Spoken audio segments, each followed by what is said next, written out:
We usually think of wars as these great long battles with millions of casualties. While that is true for some wars, many are nothing more than a declaration with little action. In this list, we'll be showing you 5 of the shortest wars in history. We would like to give a big shout out to viewers rectangularcatz Mapper and Sneezy132 for suggesting this video.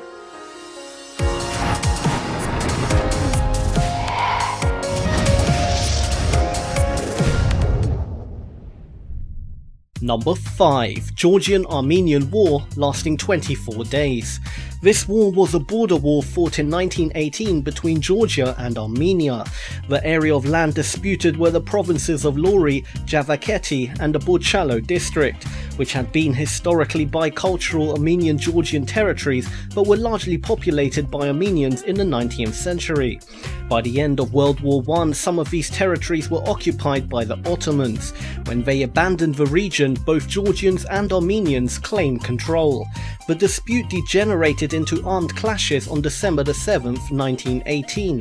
The hostilities continued with varying success until December 31st. The British brokered ceasefire was signed, leaving the disputed part of the Borchallo district under the joint Georgian-Armenian administration.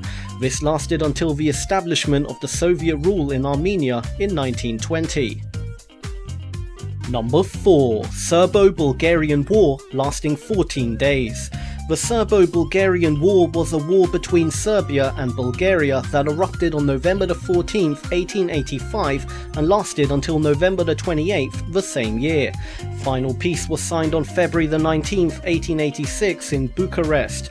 As a result of the war, European powers acknowledged the Act of Unification of Bulgaria, which happened on September 6, 1885. On November 28th, the Viennese ambassador in Belgrade visited the headquarters of the Bulgarian army. He demanded the ceasing of military actions, threatening that otherwise the Bulgarian forces would meet Austro-Hungarian troops.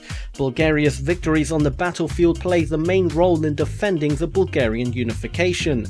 They spread Bulgaria's name and infused respect towards united Bulgaria on behalf of its neighbours.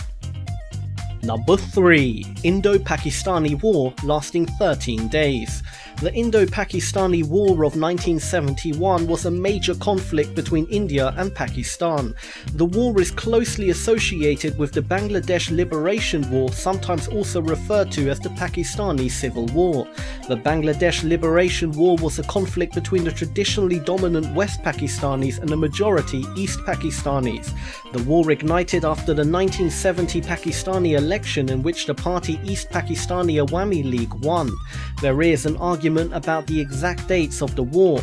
However, the armed conflict on India's Western Front during the period between 3rd December 1971 and 16th December 1971 is called the Indo-Pakistani War by both the Bangladeshi and Indian armies.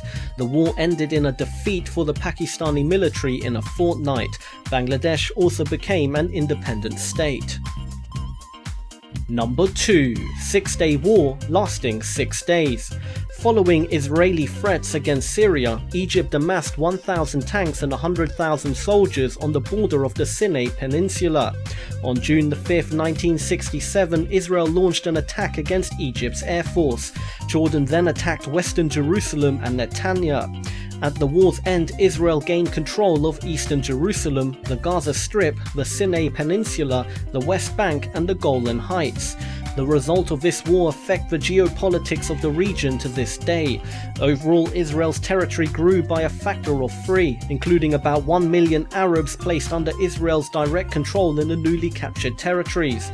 Israel's strategic depth grew to at least 300 kilometers in the south, 60 kilometers in the east, and 20 kilometers of extremely rugged terrain in the north, a security asset that would prove useful in the 1973 Arab-Israeli War 6 years later.